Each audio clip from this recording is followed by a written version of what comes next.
Eu quero chamar a atenção por esse texto, porque capítulo 4 do Evangelho de João, que é o texto que nós lemos a respeito da mulher samaritana. E esta semana, quando aconteceu no Brasil essa chegada de uma quantidade muito grande de médicos, principalmente cubanos, para trabalharem no Brasil, eu estava vendo uma foto e uma matéria não me lembro se de um jornal, de um site, e uma foto com a quantidade de médicas, algumas médicas, vaiando um médico cubano que estava chegando. E qual a questão que se estabelece ali? Tem várias questões que fogem da minha condição no momento de pensar nisso. Mas uma questão que chamou muita atenção, e que inclusive foi dado ênfase na reportagem, é sobre a questão da xenofobia, que podemos colocar assim, como aquela aversão a pessoas de outra origem, de outro país, estrangeiros na verdade, certo? É a questão da xenofobia, que é essa aversão ao indivíduo que pertence a um outro povo. Então nós temos muitos motivos no Brasil para se ter um preconceito contra Cuba e os médicos cubanos. Eu não tenho, como afirmei, condição para poder me posicionar a respeito de nada ainda, porque para mim é tudo muito novo ainda, eu não tenho propriedades para discutir as questões, mas outra questão me chamou a atenção. É que enquanto o médico brasileiro está vaiando o estrangeiro que está chegando, esse médico que está vaiando está se recusando a ir para os lugares mais difíceis do país, certo? O estrangeiro que está sendo vaiado, ele está aceitando o desafio de trabalhar nos lugares mais difíceis do país. E aí eu fiquei pensando que por detrás de tudo isso existe uma outra questão. A outra questão de que no Brasil se faz medicina para ficar rico. Em Cuba se faz medicina para cuidar do povo. Isso pesa muito, não pesa? Mas o brasileiro médio que não para poder, se nós não pararmos para refletir sobre as questões, nós começamos às vezes a defender até aqueles que estão com a espada na mão para nos matar. Mas a questão da xenofobia é o que nos chama a atenção e é o que aparece nesse texto aqui. Só que aqui tem uma questão mais profunda: o preconceito do judeu contra o samaritano. O judeu não seria jamais, o samaritano jamais seria aceito em qualquer espaço, normalmente, em qualquer espaço judaico. Primeiro vem a questão étnica. E por último, a questão religiosa. Se nós não tivermos cuidado, a religião se torna para nós uma fonte de alimentação desse preconceito. Nós nos tornamos preconceituosos a partir do nosso olhar religioso. E aí o que acontece? Nós temos aqui uma mulher, um samaritano, que ele está cercado de judeus. Porque quem são os samaritanos? Os samaritanos, e por que eles eram odiados pelos judeus? Os samaritanos eram uma mistura de povos que no século VIII antes de Cristo, esses povos, quando o reino assírio conquistou e dominou aquela região da Palestina, o rei Assíria tinha uma tática interessante para poder dominar esses povos e mantê-los sob controle. Qual era a tática deles? Eles tiravam aquelas pessoas mais importantes daquela terra conquistada, deixavam somente as pessoas com menor influência, com menor capacidade de se rebelar, e agora trazia povos de outros países, de outros espaços que eles tinham conquistado, e misturavam ali para misturar a raça e destruir aquela ideia de fidelidade às suas origens. E é exatamente dessa mistura de judeus com outros povos que surge o samaritano, que é esse indivíduo misto, que ele não é judeu nem é pagão. Ele é uma mistura de tudo isso. Então, por esta razão, o judeu que se considerava de descendência pura de Abraão, ele se considerava o único herdeiro da promessa. Ele se reconhecia como escolhido de Abraão, de Deus, herdeiro de Abraão. Então esse judeu, ele passa a odiar o samaritano, de forma que eles não só não admitiam o samaritano no seu culto, como eles também não aceitavam que o samaritano tivesse o próprio culto. Não aceitavam que o samaritano adorasse a Deus dentro da sua concepção. E agora, nós ficamos pensando em três questões aqui. A primeira questão é o olhar do judeu sobre o samaritano. A segunda questão é o olhar do samaritano a respeito de si mesmo e a respeito do judeu. E a terceira questão é o olhar de Cristo a respeito de ambos. O que os judeus imaginavam? Olhavam para si mesmos e diziam: somos os escolhidos de Deus, somos o único povo escolhido para adorar a Deus. Somos os únicos descendentes de Abraão. Quem são os samaritanos? Uma raça deformada, indigna, rejeitada, uma mistura abominável. Nós temos o local certo de adoração. Jerusalém é o lugar certo de adoração. Nós temos a religião certa,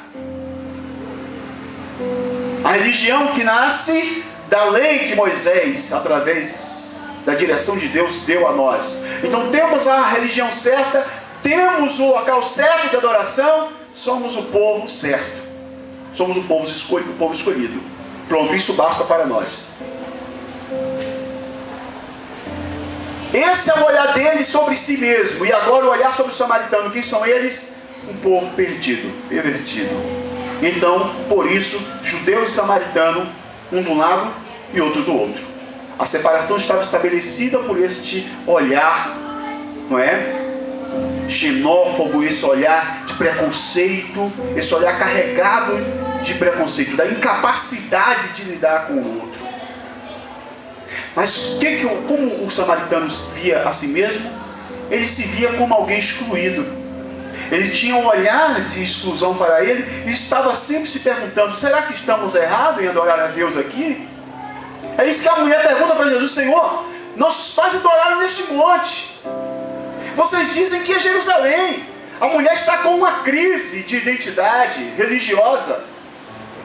Ela está preocupada, que ela está querendo encontrar um lugar certo para adorar, mas ela se recusa a abrir mão de suas origens, porque a sua família diz, ela passou durante séculos, os seus pais diziam que o local de adoração era o Monte Gerizim, era aquela montanha lá que era o local de adorar. E os judeus dizem: não, Jerusalém é o local de adorar. Então ela tem uma crise sobre si mesma, ela não consegue se ver diante de Deus com tranquilidade. E ela também se sente discriminada pelo judeu. É tanto que quando Jesus pede água e ela percebe que era um judeu que estava pedindo água para ela, o que ela vai dizer? Como? Você, sendo judeu, pede água a mim, que sou mulher samaritana?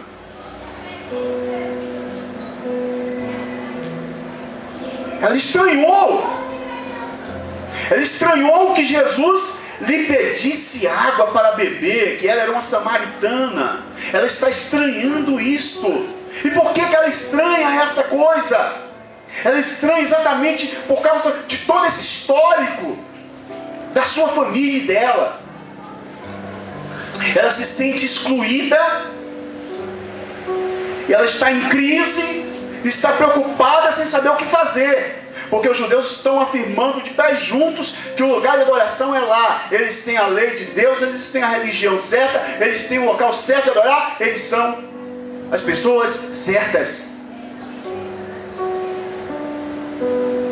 Mas quem estava certo? Quem estava errado? Ambos estavam certos. Ambos estavam também errados.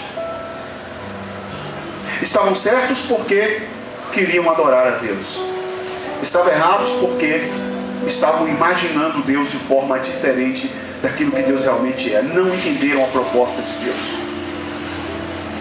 E aí Cristo se coloca entre samaritanos e judeus para poder dizer para aquela mulher agora qual é a posição de Deus, qual o posicionamento de Deus em tudo isso. E aí, meus irmãos, eu fico me perguntando, dentro da sociedade onde nós vivemos, como as pessoas têm imaginado Deus? O que elas sentem quando elas estão próximas de um evangélico? O que elas sentem quando elas estão próximas de um crente como nós? As pessoas não evangélicas dessa cidade. O que elas sentem? Como elas se sentem? Elas se sentem bem ou a nossa presença faz com que elas se sintam retraídas, tendo dificuldade até de falar sobre Deus diante de nós, de tratar de questões religiosas? Porque muitas vezes o olhar do cristão acaba sendo tão condenatório sobre o pecador, sobre as pessoas que não entenderam ainda a mensagem de Cristo, que elas têm dificuldade de se aproximar de Deus. Nós nos colocamos como obstáculos para elas.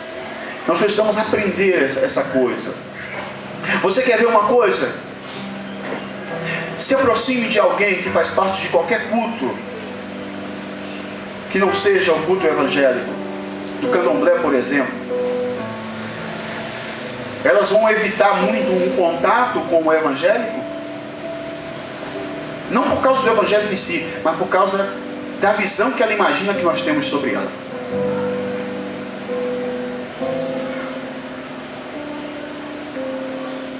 Porque muitas vezes nós não aprendemos a separar o meu ser cristão, a minha escolha cristã, ou ser escolhido como cristão, porque também primeiro foi uma escolha de Deus, Ele nos escolheu primeiro.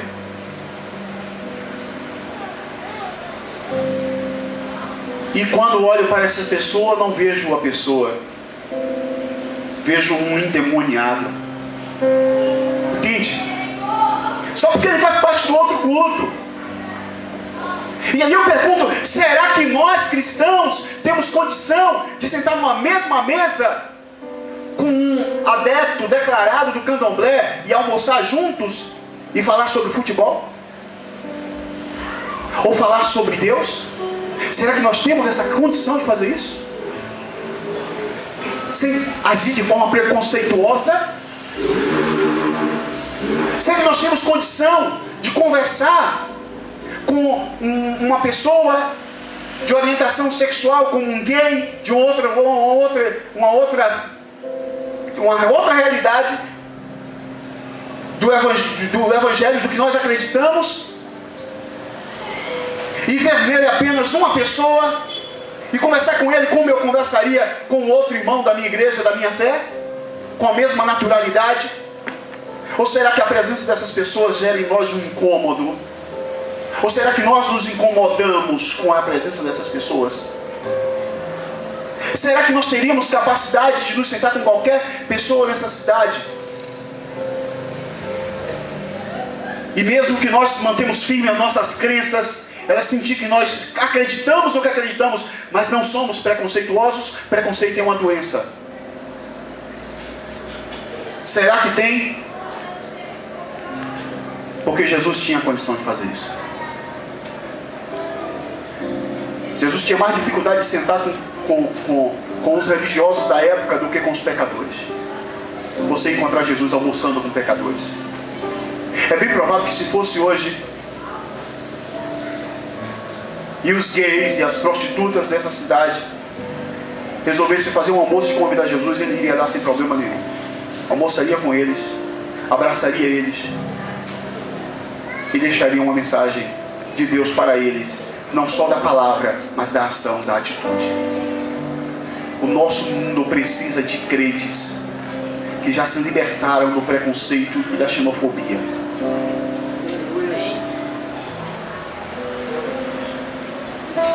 O mundo está precisando de crentes que foram curados dessas doenças transmitidas pela religião, religiosidade pura, de geração a geração. Em que nós chegamos ao século 21 com tantas guerras movidas no mundo por causa da religião, e às vezes nós nos agimos como pessoas intolerantes, como pessoas preconceituosas, e achamos que estamos servindo a Deus. Cristo, com essa atitude dele diante da mulher samaritana, ele nos convida a repensar o nosso cristianismo. Ele nos convida a rever os nossos conceitos. Ele nos convida a olhar para dentro de nós. Ele nos convida a abrir mão de tudo isso, a nos despir de todas essas doenças da nossa sociedade hipócrita, e agir como cristãos verdadeiros, cristãos que têm o sentimento de Cristo, cristãos que conhecem a Jesus, cristãos que amam a Jesus, cristãos que vivem Jesus, cristãos que bradam Jesus ao ouvido da sua sociedade, sem dizer uma só palavra, somente com suas ações. Precisamos de uma revolução espiritual no Brasil. E essa revolução vai começar quando nós começarmos a rever essas questões.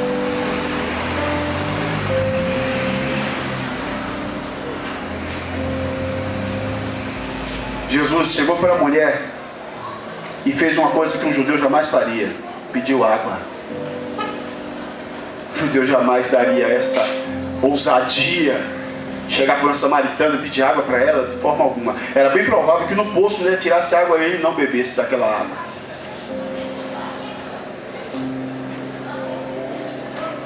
Jesus pediu que ela tirasse a água e desse para ele. Ela estranhou, não quis tirar a água. O Senhor disse não. Aí o Senhor começou a explicar para ela uma série de coisas. E ela finalmente começou a dizer, o Senhor disse: vai lá e chama o teu marido. Ela disse: eu não tenho marido. O Senhor disse: muito bem, disseste bem, porque você já teve 5 ou 6 maridos, 5 maridos, e o que tem agora não é teu. Isso não foi para poder condenar a mulher, foi somente para poder ela entender com quem ela estava falando. Jesus não tinha essa ideia, esse espírito de condenação, não. Jesus não tinha esse olhar de condenação sobre as pessoas. Ele tinha a maior tranquilidade e capacidade de lidar com qualquer pecador sem esse olhar de condenação. Ele não tinha esse olhar de condenação. O olhar dele era muito puro. Entende? Uma coisa muito pura, era natural. Ele conseguia lidar com as pessoas no pior estado delas de forma muito natural. Ele não está querendo condenar a mulher, só estava lembrando para ela que ela não estava conversando com qualquer judeu. Ela estava conversando com o Filho de Deus. E foi guiando ela, de forma que ela foi caindo na real. E aí ela começou a entender: espera aí, tem alguma coisa errada contigo. És profeta? E ela vai fazendo os questionamentos. E de repente, quando ela tem segurança, ela toca no ponto central. Quando ela consegue adquirir confiança nesse relacionamento com Cristo, nessa conversa, nesse papo, que ela teve confiança, ela tocou no ponto-chave. Você sabe quando é que as pessoas vão se abrir para Deus? A partir do momento que nós estabelecemos um laço, uma relação de confiança com elas. Porque elas já têm um olhar tão assim sobre nós, sobre os cristãos, principalmente os pentecostais, não é? Os pentecostais que saem às ruas, que quebram imagens de esculturas no meio da rua, não é? Os iconoclastas, destruindo os ídolos, que tem que fazer isso em nome de Deus, que às vezes alguns entram em centros de candomblé para poder afrontar o culto religioso do outro, esquecendo que a nossa Constituição diz que os locais de cultos devem ser preservados no país, e nem eu tenho o direito de afrontar e de violar o direito de culto do outro, como ele também não tem direito de violar o meu direito de culto. E da mesma forma que a igreja evangélica deve ser respeitada nesse Brasil, na hora do seu culto, o candomblé também deve ser respeitado. É estranho ouvir um pastor dizer isto. Eu sei que é estranho. As pessoas não estão acostumadas. a falar essas coisas. Mas eu estou tentando raciocinar de acordo com o olhar de Cristo e não com o olhar da instituição religiosa. Ah, mas ele está matando galinha, derramando sangue. É ele. Deixa ele lá. Agora, quando você estabelece uma relação de confiança, elas se abrem. E às vezes não precisa nem eu falar, elas perguntam sobre Deus. Muitos já perguntaram para mim. O primeiro contato é o contato de medo, é o diferente, é o estranho. É aquilo que causa assombro. Vem cá para poder me condenar, para apontar as minhas ações, para dizer você está errado, vai para o inferno, é pecador. Mas depois que elas percebem que você não está ali para condená-las, aí elas começam a se abrir. E alguns até dizem assim: ô irmão, ora comigo, eu estou precisando de ajuda. É ou não é? Já teve essa experiência? Aquele camarada mais duro possível, de repente ele estabelece uma relação de confiança com você, que ele chega assim e diz: rapaz, abre o coração, ore por mim, eu preciso de ajuda. Entende? A mulher samaritana só tocou nesse ponto, eu acredito, quando ela teve essa confiança. Quando ela conseguiu confiar, ela disse: eu estou lidando com alguém diferente de todos os judeus que eu já conheci. Mudou a minha concepção sobre os judeus. Esse camarada é diferente. Então, os nossos pais adoraram neste monte. Tu és profeta. Onde é o local para se adorar? Aí Jesus disse: que equívoco. Que equívoco. Esse é o grande problema. As pessoas estão preocupadas com o local de adoração. O Senhor disse: não. O local de adorar não é nem neste monte aqui que você adora, e seus pais adoraram há séculos, e nem também Jerusalém é o local de adorar. Então, quem está certo, quem está errado? Ninguém está certo, ninguém está errado. Não se trata da questão de certo ou de errado. Se trata da questão de não compreender o que é central nas Escrituras, no ensino de Deus. O Pai não está à procura de alguém que adore no Gerizinho, ou no Carmelo, ou no Sinai, ou lá no Monte do Templo de Jerusalém. O Pai está à procura de adoradores que o adorem em espírito e em verdade. Não é o local onde se adora, é a forma como se adora. Aleluia! Bendito é o teu nome, Jesus. E quando nós perdemos com isso, nós mesmos temos o prejuízo. Que nós poderíamos encher a nossa cidade com adoração, e nós não enchemos, porque a nossa ideia ainda é aquela ideia mesquinha, de que local de adoração é aqui, cantando alguns hinos da harpa ou de outro, do cantor cristão, ou cantando alguns hinos contemporâneos, como cantamos sempre aqui, e que isso é adoração. Jesus diz que não, definitivamente isso não é adoração, isso é uma reunião de pessoas, e pode ser até uma anti-adoração. Adoração não se trata de lugar, adoração não se trata de grupos, adoração se trata de atitude, de dizer assim: não, reconhecer Deus acima de todas as coisas e adorá-lo em espírito e em verdade, adorar com um coração verdadeiro, um coração aberto, um coração arrependido, um coração contrito, um coração modificado, um coração transformado pelo poder de Deus. É isso que é adoração. Agora o indivíduo, só porque tem uma herança religiosa, só porque eu nasci na igreja, só porque eu fui criado, só porque eu fiz parte de alguma igreja durante tantos anos, e daí? Não é isso que significa nada. Não basta ter o local certo, não basta ter a religião certa, é preciso ter a atitude certa.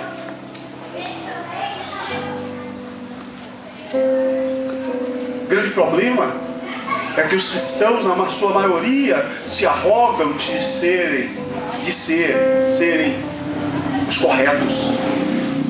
Às vezes nós nos arrogamos de fazer parte da religião correta, da religião certa. E aí Deus está perguntando: mas se fazer parte da religião certa, é só isso? Ou é a atitude certa que vale mais do que a religião?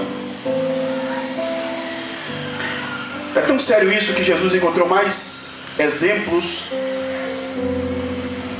de fé em muitos pecadores do que em grande parte dos religiosos de sua época. Eles diziam que o samaritano estava fora, não é? Quando Jesus foi falar sobre amar o próximo, quem foi que Jesus trouxe para a cena? Samaritano. Descia um homem de Jerusalém e caiu para Jericó, caiu nas mãos de salteadores. E aí veio quem? O levita. Veio o sacerdote e olhou e disse: não é? Como às vezes alguém pede ajuda ao crente, camarada atrapalhado aí, beberrão, um drogado, não é? Uma prostituta.